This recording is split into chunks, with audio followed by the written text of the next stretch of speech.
Good morning, YouTubers. And today my clip is about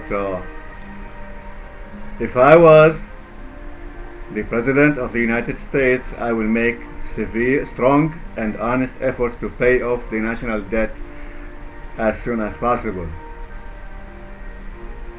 And I will start with myself. I will cut my salary from 400,000 plus a year to minimum wage. Yeah, I'm serious about that. If I want to cut the debt, I will cut my salary to that level. And you can say that that's not enough. Yeah, of course I know that. The national debt is $14 trillion, and the country cannot say that it is the richest and strongest or greatest country in the world, because if you are in debt, you are not rich. So we can start with, I start with myself, and I would ask the Congress and the Senate to go also on minimum wage, because many of them are multi-millionaires and some are billionaires. I will ask them to go on minimum wage. Well, you may say that's not enough. Well, I agree with you, and I appreciate that. That means you are aware about the number of $14 trillion, and you might give me some help into looking into ways to cut the federal expenses all over. I will go ahead and cut the military budget. Yes, the Pentagon, the U.S. military draws more than half of the American budget, and if we want to cut the debt, we have to cut that, that much. We cannot borrow money and have big, strong armies unless those armies are serving the bank headed by Ben Bernanke, which means on the other side that the bank really lend us the money to provide for big armies, to provide for the Congress and the federal expenses spending, and become more in debt. And as we see now, Obama and his Democratic Party and associated with the Republicans, Obama and the two parties are not paying off the debt. They are willing to borrow more and more, and that's really a scandal. That's disgusting. That is very dishonest approach to pay off the debt. Let me make one comment. Everybody believes about what the effect of borrowing from the bank. Everybody believes that the national debt reflects that every person has to pay in the future, let's say $80,000. I disagree with that. The negative effect of borrowing money from the bank is that what you have in your pocket loses value immediately. If you have, or if the whole nation had, let's say, 100 million or 100 billion in their pocket cash, and the bank prints and lends to the federal government equal amount, $100 billion today, that make the value, the purchase value of your money, of the collective money, the $100 billion, will go into half. So they are stealing your labor. They are stealing your savings indirectly. Well, everybody is subject to that effect, because right away the price on the market, everything goes up in proportion.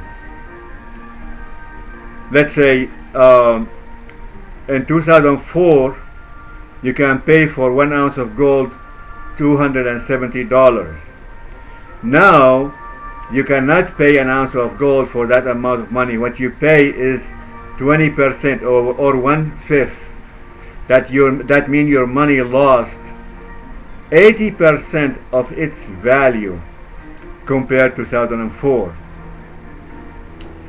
The silver dollar in the 1970, each silver dollar was equal to paper dollar, and the paper dollar was called, maybe a little bit prior to 1970, was called silver certificate.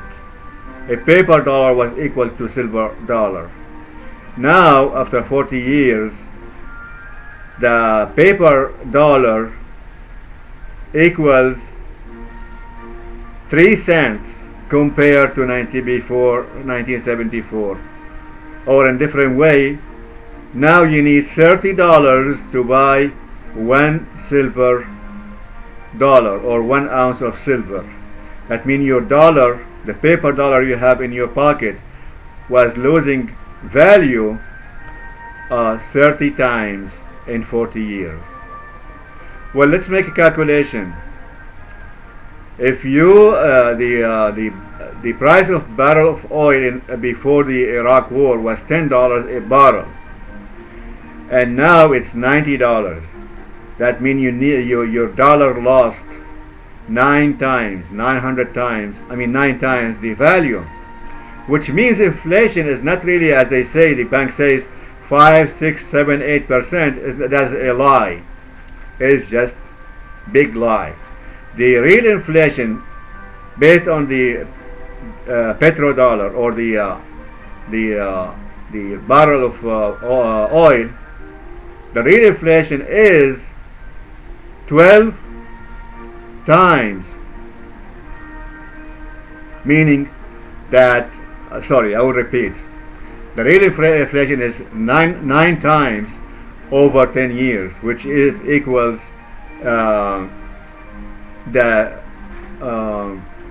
nearly is about 80% every year. Not 5%, not 6 or 7%, it's 80%. Meaning every year your money, your cash money in your pocket lost nearly 50% of its value. 50% every year make you unable to buy 1 barrel in this time with $10 of 2003 before the Iraq war. And so the inflation is not really 5%, is 70-80% every year. Okay, so if we are in debt, if the nation is in debt, it cannot say that it is the richest country on earth. The boss is who? Who is the boss? Is the bank, the Federal Reserve Bank. That bank and Ben Bernanke direct U.S. policies, pay the armies to go everywhere, to initiate war, to invade, to kill, to rob, to plunder. So we cannot be really independent as a nation unless we pay off the national debt and we get our real independence. You can help me with numbers, with calculations as what it takes exactly to cut off all the expenses of the federal government in order to pay off the $14 trillion, not in 10 years, not in 100 years, I'm talking about within a year or two. If you are in debt, you are not the boss, the bank is the boss. I welcome all comments, but I am very serious. If I am the president, I will cut my wages to minimum wage and start a big campaign to cut the federal expenses. Thank you.